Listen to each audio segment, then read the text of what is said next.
Hello, welcome back. അപ്പോൾ ഒരു day in my life പോലത്തെ ഒരു വ്ളോഗാട്ടോ ഞാൻ ശ്രമിക്കുന്നത്. അപ്പോൾ രാവിലെ നമുക്ക് ബ്രേക്ക്ഫാസ്റ്റിന് ഇഡ്ഡലിയും അതുപോലെ തന്നെ ചമ്മന്തിയായിരുന്നു. അപ്പോൾ അതിന് വേണ്ടിയിട്ട് ചമ്മന്തിയൊക്കെ ഉണ്ടാക്കാനുള്ള പരിപാടികളിലാണ്. ഈ കറിവേപ്പില കുറേ നാൾ സ്റ്റോർ ചെയ്യാൻ നിങ്ങൾക്ക് എല്ലാവർക്കും അറിയാമായിരിക്കും, പക്ഷെ എന്നാലും ഞാൻ അടുത്തിടെ അറിഞ്ഞ് അത്ഭുതപ്പെട്ട കാര്യമായിട്ട് സിപ്പ് ലോക്ക് ബാഗിൽ ഇങ്ങനെ ഇട്ട് വയ്ക്കുക എന്നുള്ളത്. കറിവേപ്പില മാത്രമല്ല, മല്ലിയിലേക്കാണെങ്കിൽ എനിക്ക് 3-4 ആഴ്ച നല്ല ഫ്രഷ് ആയിട്ട് അങ്ങനെ ഇരുന്നിട്ടുണ്ട്. അതുപോലെ നമ്മൾ ഈ ചമ്മന്തി ഉണ്ടാക്കുമ്പോൾ കുറച്ച് തൈര് യൂസ് ചെയ്യുകയാണെങ്കിൽ കുറച്ചുകൂടി നല്ല അടിപൊളി ടേസ്റ്റ് കിട്ടും കേട്ടോ. ഇഡ്ഡലിയുടെയും ദോശയുടെയൊക്കെ ചമ്മന്തിക്ക്. ബാക്കിയെല്ലാം നോർമൽ ചമ്മന്തി ഉണ്ടാക്കും പോലെ തന്നെ. അപ്പോൾ നമുക്ക് കുറച്ച് ഗ്രോസറി സാധനങ്ങൾ വാങ്ങിക്കാൻ വന്ന് പുറത്ത് പോകണമായിരുന്നു. അപ്പോൾ അതെല്ലാം കഴിഞ്ഞ് വന്നിട്ടാണ് ഞാൻ ഉച്ചക്കത്തേക്കുള്ള കാര്യങ്ങൾ ഉണ്ടാക്കാൻ വേണ്ടി തുടങ്ങിയത്.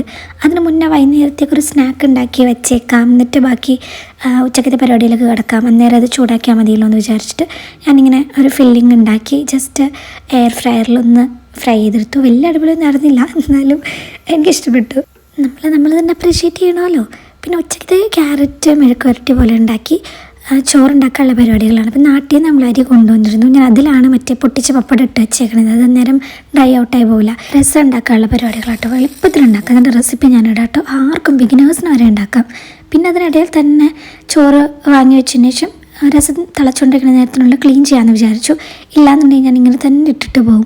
അപ്പോൾ ഈ മല്ലിയിലയും കറിവേപ്പിലയൊക്കെ സൂക്ഷിക്കുന്ന പരിപാടി ഒന്ന് ട്രൈ ചെയ്ത് നോക്കണേ, അടിപൊളിയാണ്. പണ്ടൊക്കെ നാട്ടിൽ പലരും പറഞ്ഞു കേട്ടിട്ടുണ്ട്, ഗൾഫിലുള്ള ഹസ്ബൻഡിൻ്റെ ഒപ്പം പോയി നിൽക്കുന്നത് ഭയങ്കര ഭാഗ്യമുള്ള കാര്യമാണ്, ഭയങ്കര സുഖമുള്ള കാര്യമാണ് വൈഫുമാർക്ക് എന്നൊക്കെ. ഒരു സുഖമില്ലാതെ നമ്മൾ ആ സ്റ്റേജിലേക്ക് എത്തുമ്പോൾ മാത്രമായിട്ട് മനസ്സിലാവുള്ളൂ. ഒരു റൂമിൽ 10 തൊട്ട് 14 മണിക്കൂർ വരെ ഇരിക്കുക.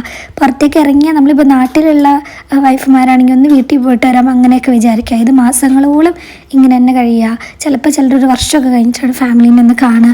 അതുപോലെ ഇപ്പോൾ മലയാളികളൊന്നും ഇല്ലാത്തൊരു ഏരിയ എന്നുണ്ടെങ്കിൽ ഒരു മനുഷ്യനെ പോലും കാണാതെ മിണ്ടാതെ ഹസ്ബൻഡിനെയും അതുപോലെ തിരിച്ച് നമ്മൾ തന്നെ കണ്ടുകൊണ്ട് ഇങ്ങനെ മാസങ്ങളോളം കഴിയാം.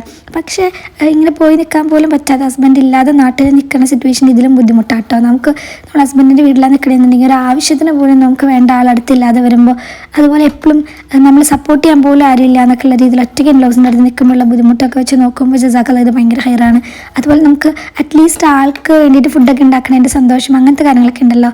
ഞാൻ ബ്ലെസ്സിങ്സ് കുറച്ച് പറയണതല്ല കേട്ടോ, ഇങ്ങനെ നിൽക്കാൻ പറ്റുക പറയുന്നത് തന്നെ വലിയ ഹൈറാണ്, ഭയങ്കര ബ്ലെസ്സിങ് ആണ്. പക്ഷെ അതൊരു ടൂറിസ്റ്റ് ലൈഫ് പോലെ സുഖമുള്ള കാര്യമൊന്നുമല്ല. എവിടെയാണെങ്കിലും ഇപ്പോൾ വർക്കിംഗ് ഹസ്ബൻഡ്സിനാണെങ്കിലും വർക്കിംഗ് വുമൻസിനാണെങ്കിലും ഹൗസ് ഹോൾഡ് വൈഫുകൾക്കാണെങ്കിലും ഒക്കെ അതിൻ്റേതായ ബുദ്ധിമുട്ടുകളും കഷ്ടപ്പാടുകളും ഉണ്ടാവും. ഒരു ലൈഫ് അത്ര സ്മൂത്ത് അല്ല എന്ന് പറയാൻ വേണ്ടി പറഞ്ഞതേ ഉള്ളൂ. അപ്പോൾ ഫുഡ് കഴിഞ്ഞിട്ട് കുറച്ച് പഠിത്തങ്ങളോടുകൂടി എൻ്റെ day wine. Thank you for watching.